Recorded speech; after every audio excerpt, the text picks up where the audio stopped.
Hi everyone, today I'm going to show you how you can make and create cool machines using the solar library from scratch.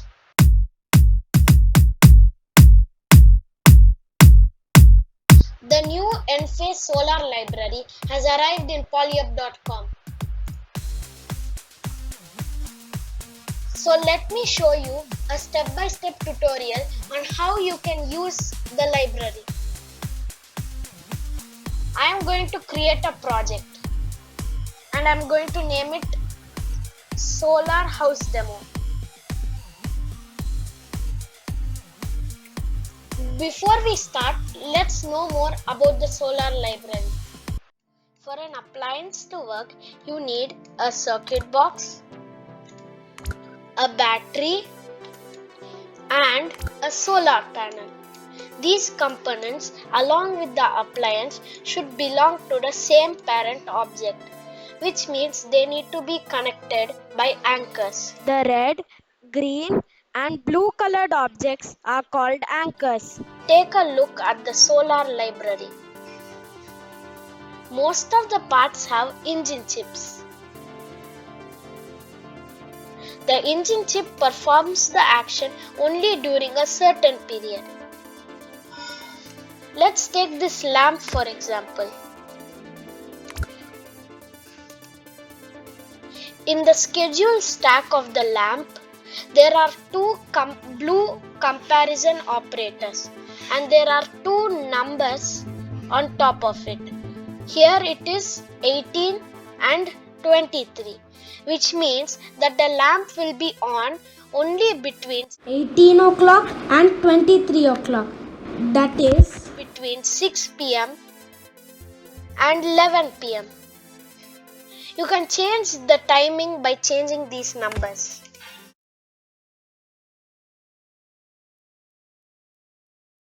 There are many parts in the solar library, and you can know more by hovering your mouse over these parts.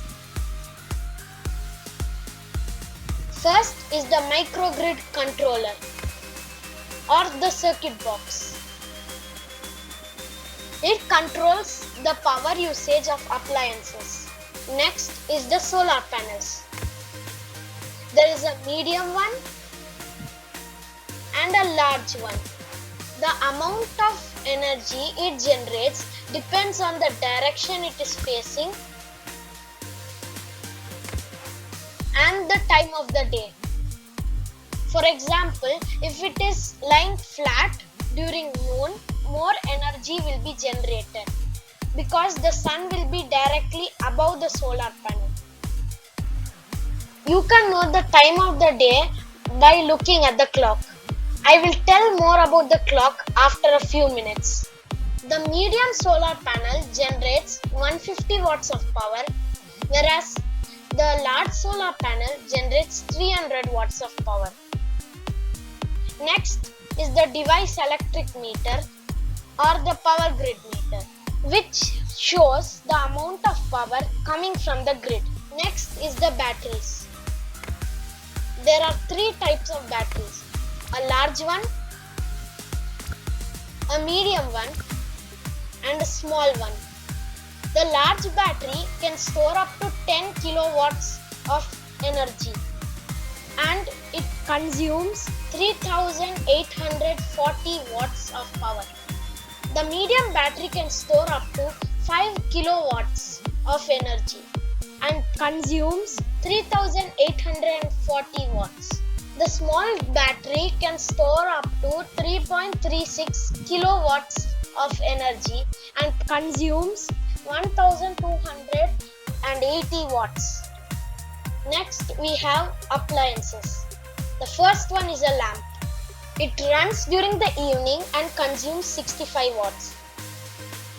The TV runs in the evening as well, consuming 400 watts.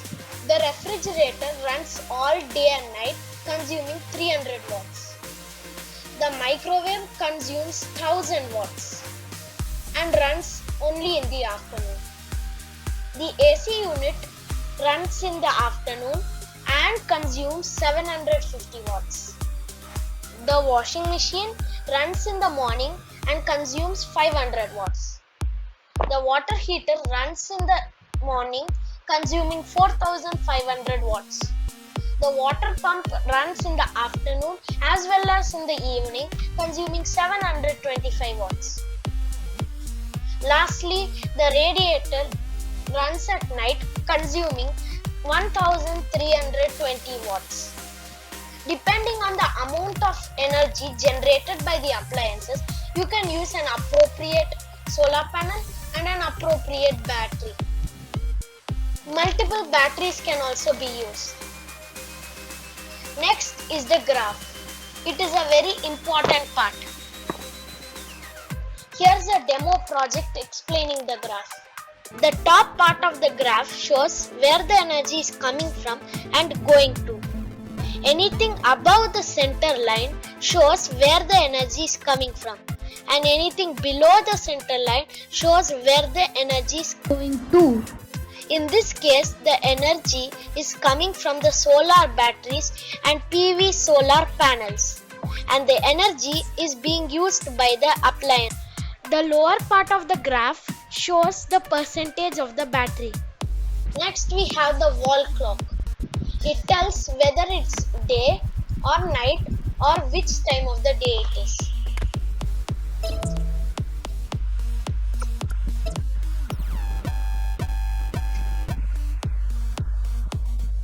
Next is the home-wide electric meter or the device meter.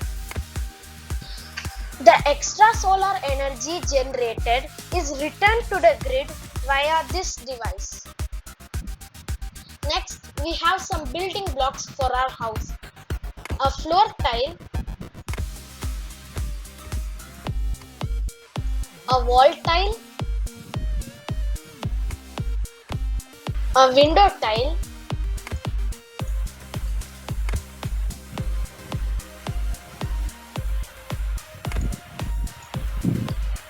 a door tile,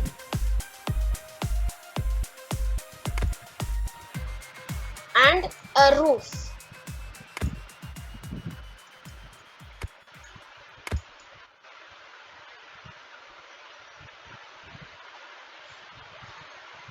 In part 2, we will be building a small house.